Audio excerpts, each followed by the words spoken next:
Hey everyone, this is Tim coming back again with another Ring Squad video. If this is your first time watching this video, Ring Squad is basically the wrestling spinoff of Squadcast. If you don't know what that is, it was a podcast that I did for a little while, and now we kind of just do it whenever we can. So check out those videos. But Ringcast is or Ring Squad. I need to double check what we're called, but I think it's Ring Squad. Yeah. So Ring Squad is our wrestling spinoff series where we talk about videos about wrestling. And today I'm doing another Fantasy Friday video, which may or may not be released on a Friday, but I kind of don't know what day it is anymore, so we'll see what happens. But this is a fantasy booking where in this particular video I'm going to take a current storyline and see how they should have booked it. Sometimes we take old storylines, sometimes we take future storylines. But I'm taking a pretty current storyline today, and I'm kind of going to break it down to two different ways to book it. One, how they already did it, and then another of how I would have done it. That'll make a lot more sense once I explain my fantasies. That sounded weird out of context, but okay, we're going with it. So the topic today is I am talking about how they should have booked the women's Elimination Chamber match. I'm recording this about almost 3 weeks. We're 2 weeks after the thing, and then obviously with everything else going on, things are kind of crazy, but here's how I would have booked it, and I'm going to book it two ways. I'm going to book it the way similar to the way they did it, and then I'm also going to do a completely different version of how they should have done it, in my opinion. So, to start off, I'm going to basically do what they did. They had basically Shayna Baszler come in third in the Elimination Chamber, and she tapped out Sarah Logan and Ruby Riott right away, and then she tapped out Natty, and then Liv Morgan passed out, and then Asuka passed out, and there was a lot of that time. She came in third, I think, or maybe fourth. I want to say it was third, and she just made everybody go. Yeah, no, it was fourth. It was fourth, but she really, tapped everybody out. Stood in the ring for 2 minutes. Liv came in, choked her out in a minute, and then she just stared at Asuka, and they shouted at each other, and then Asuka was out in less than 5 minutes. So there's a lot of dead time, and I don't think that's the best plan. So step number one would have been if you want to keep the match the same, it shouldn't have main evented. Right? They should have put the tag team championship one in the main event and put that one where it was third or fourth on the card. It was just so much dead time. Just so much that I don't know even how Vince McMahon was oh, that'll show how dominant she is. That's good, pal. I can't say that word on YouTube, but it just makes no sense to me why Shayna was in the ring for so long by herself, just eating it up. So that would have been step number one. Maybe switch the places on the card. Step number two is just have Shayna come in last. That's all she had. Just what should have happened was Shayna should have been the last one, and how you get there is a bunch of gauntlet matches on Raw. I wasn't a fan of how they're just here's the women's roster in the Elimination Chamber, right? I would have made qualification matches or qualifying matches, and then done stuff from there. So the way I was, it's fine. Leave everyone in the ring, in the chamber the way it was. I don't know if they have enough women possible.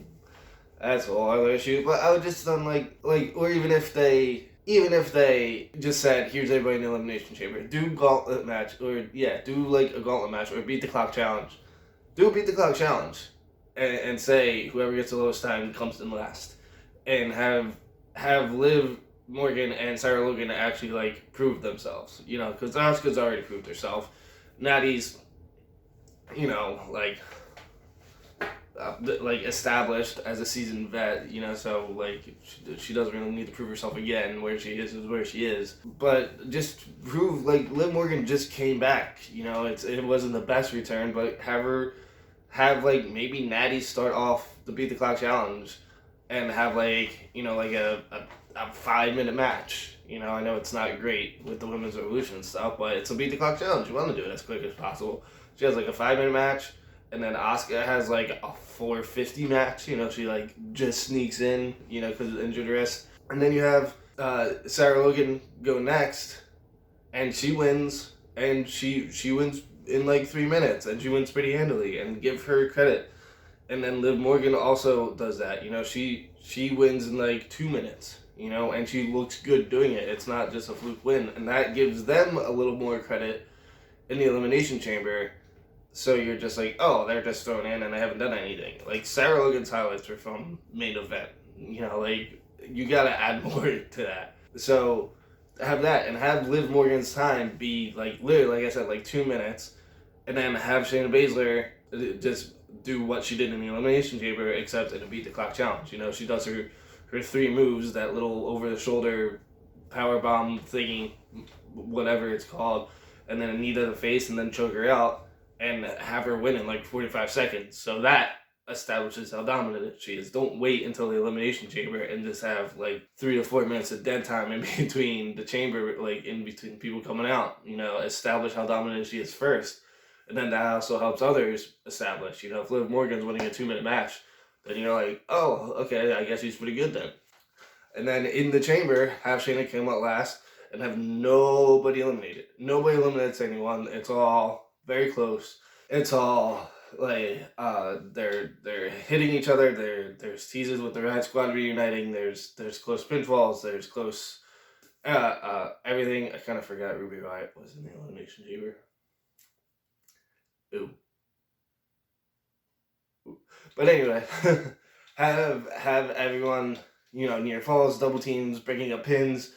Have Natty apply the sharpshooter, and then have someone. It's like close until the next person comes out, and then they beat up Natty. That goes against the Elimination Chamber, but whatever. It just you have all 5 people, all 5 women in the ring. They're all beat up, they're all down, and then Shayna comes in and she just picks the bones. And this can be dominant because I'd rather see her eliminate 5 people in 5 minutes than eliminate 5 people over 20 minutes and have the time. Like have her tap someone out like right away. She just grabs someone right away. Like Ruby Riot just chokes her out. That's my choking out method. And then have Liv Morgan tap out. Have a double team on Shayna and say, oh, maybe this isn't as guaranteed. Just have a double team and put her down for a little while. And then have her come back. And then she can still win. She can still choke everybody out. Have a few near falls. Choke someone out, and they do that backflip into the pin, and then she like does a different submission or something, and like a armbar or something, and like the Kimura lock Brock does or something like that, and then have her win different ways. It's like, oh, it's so dominant. Like the Carafina clutch is so dominant. And it's just like, is it though? Like, is it? Like, I don't. Like it is, but it's not. And the way they did it didn't do it justice. So like, if you do it this way, she comes in last. She chokes everyone out. She taps everyone out right away, and she goes through 5 women in 5 minutes versus 5 women over the span of 20 minutes.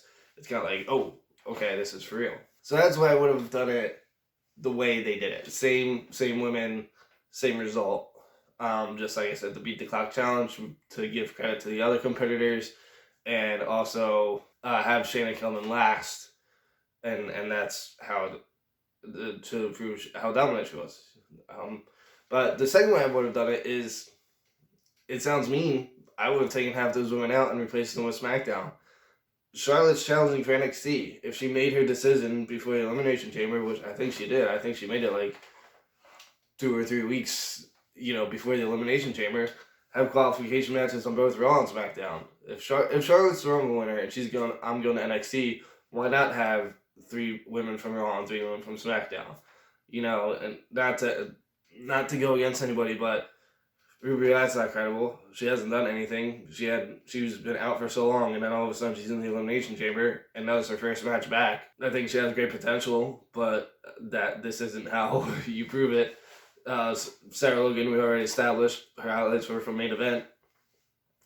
Need I say more? And Liv Morgan is better than she was, but like, is she that great? Wouldn't you rather have Alexa Bliss and Sasha Banks and even Lacey Evans is more credible than those.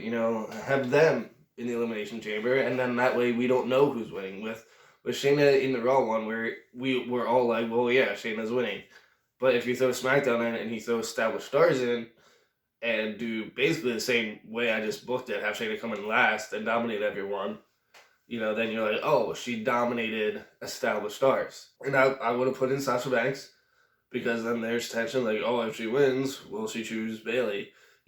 Put in Alexa Bliss because she's established. Put in Lacey Evans. Hell, put in Nikki Cross, right? And tease that with her and Alexa. Like, will they stay together? Will they not? Like, all that stuff. Like, I would have done the half and half and say this is a women's chamber, and whoever wins the chamber challenges for whatever title they choose, because Charlotte already chose NXT.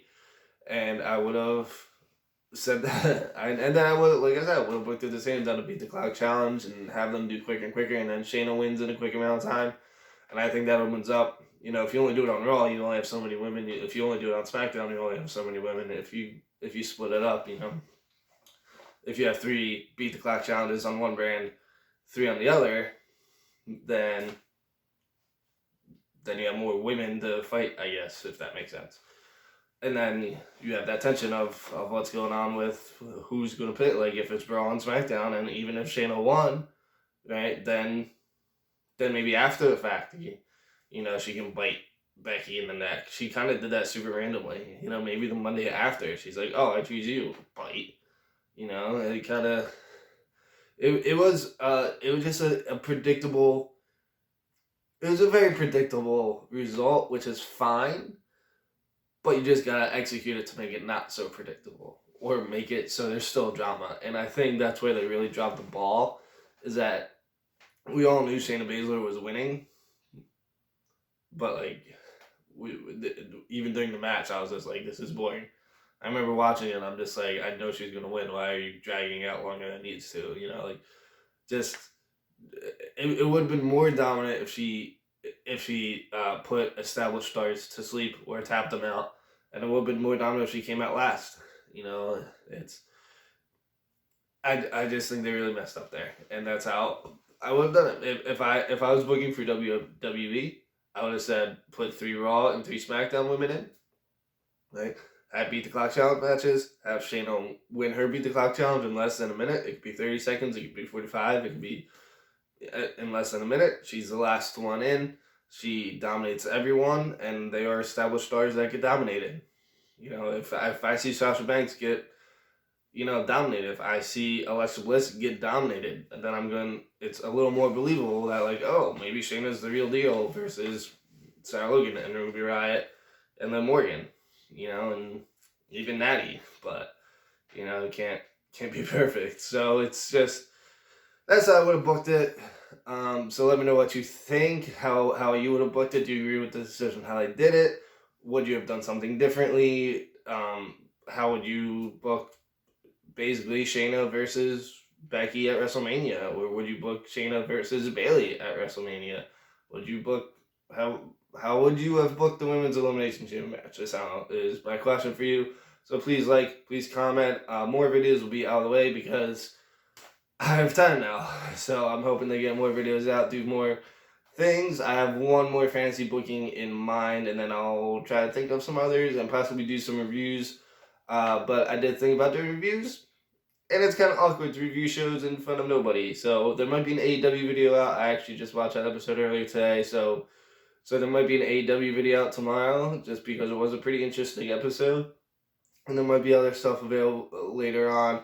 And like I said, live streaming and just going back and watching old stuff, we might be doing that too. So keep an eye out for those.